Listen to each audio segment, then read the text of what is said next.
Gara-gara Susi, motif rekayasa Ferdy Sambo dan Putri bisa terbongkar. Berapa sih anaknya saudara Putri itu? 4 sama yang kecil, Mulia. 4. Saya tanya, nomor 1 siapa? Mbak Trisa Sambo. Trisa. Terus nomor 2? Tribrata Sambo. Tribatra. Nomor 3? Datia Sambo. Terus yang keempat? Mas Arka. Anaknya siapa yang melahirkan? Ibunya siapa yang melahirkan? Ibu Putri Candrawati. Saudara bohong? Saudara sudah disumpah loh. Saudara jangan bohong. Banyak bohongnya saudara di sini. Saudara saksi ini dari tadi ketika ditanya majelis dan sebagainya seperti terdiam dan kemudian ada jeda. Ini saudara jujur saya jawab. Saudara saksi di dalam jilbab mohon izin ini, apakah saudara saksi ada menggunakan handsfree tidak? Ini saya perlu perjelas dulu. Siap? Saudara ada menggunakan handsfree tidak ini? Ada yang mengajari saudara sekarang? Tidak ada. Tidak ada? Tidak. Dipastikan itu tidak ada? Sebenarnya memang dalam konteks pembuktian di pengadilan, saksi itu harus bebas ya untuk menerangkan keterangan sesuai dengan apa yang dia dengar, apa yang dia lihat, apa yang dia alami begitu. Tidak boleh diarahkan. Tentu memang dalam faktanya, dalam prakteknya, ya selalu dia sebelum memberikan keterangan harus ketemu dulu dong tentu oleh penasihat hukumnya begitu ya. Siapa, apakah penasihat hukum saksi tersebut, apakah penasihat hukum yang akan memberikan keuntungan bagi saksi ini untuk menerangkan begitu. Berkali-kali hakim menegur Susi, ART keluarga Ferdy Sambo dan Putri Candrawati karena keterangannya yang terus berubah-ubah. Beberapa kali pertanyaan hakim tak bisa dijawabkan dengan lancar, bahkan Susi terkesan bingung memberikan jawaban. Apalagi ketika hakim menanyakan siapa yang melahirkan anak Sambo yang terakhir, untuk beberapa saat Susi terdiam seperti kebingungan. Barangkali ia sedang mengingat-ingat apakah pernah ada briefing soal itu. Karena dalam analisa liar yang berkembang, putra terakhir itu diduga bukan putra dari pasang Sambo dan Putri, namun hal itu masih merupakan dugaan liar. Namun dengan munculnya pertanyaan hakim kepada Susi dan melihat responnya yang tidak spontan, seperti mengindikasikan adanya upaya pihak tertentu mengarahkan Susi untuk memberikan jawabannya sebagai saksi. Bahkan jaksa curiga dengan jawaban Susi yang terus berubah-ubah, kemudian menanyakan apakah Susi menggunakan handfree untuk komunikasi dengan orang lain, dan selanjutnya hakim menyindirnya dengan mengatakan, beginilah kalau jawabannya settingan. Kesaksian yang berubah-ubah tak sekali dua kali saja keterangan Susi membuat hakim geram.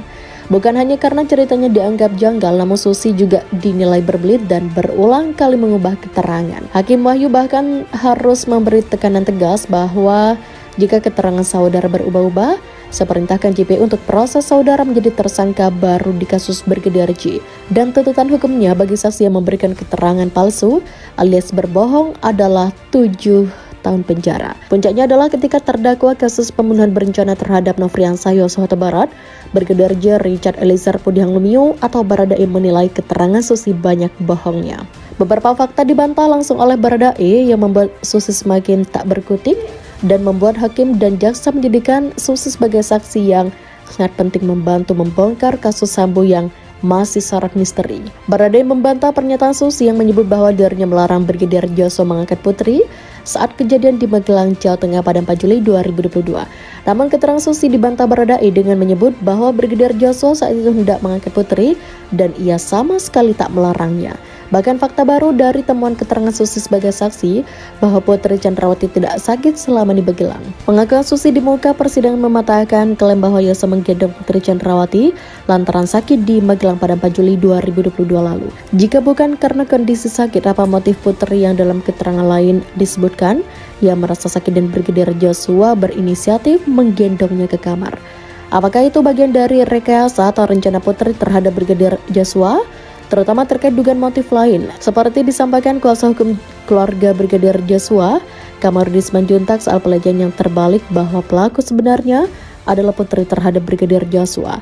Kemudian juga pernyataan Susi bahwa Ferdy Sambo sering berada di rumah di Jalan Saguling dan Duren 3, padahal menurut Eliezer, Sambo lebih sering di rumah Jalan Bangka dan hanya Sabtu Minggu saja baru ke rumah Saguling. Fakta ketiga yang dibantah berada Eliezer ketika ia dan Sambo terpapar COVID-19 dilakukan isolasi mandiri di Jalan Bangka dan tidak pernah dilakukan isolasi di Duren 3. Begitu juga bantahan Barada Eliezer tentang ketidaktahuan Susi bahkan Brigadir Joshua memiliki kamar di Saguling dan keterangan Susi tidak melihat adanya senjata laras panjang di mobil yang dibawa dari Magelang ke Jakarta.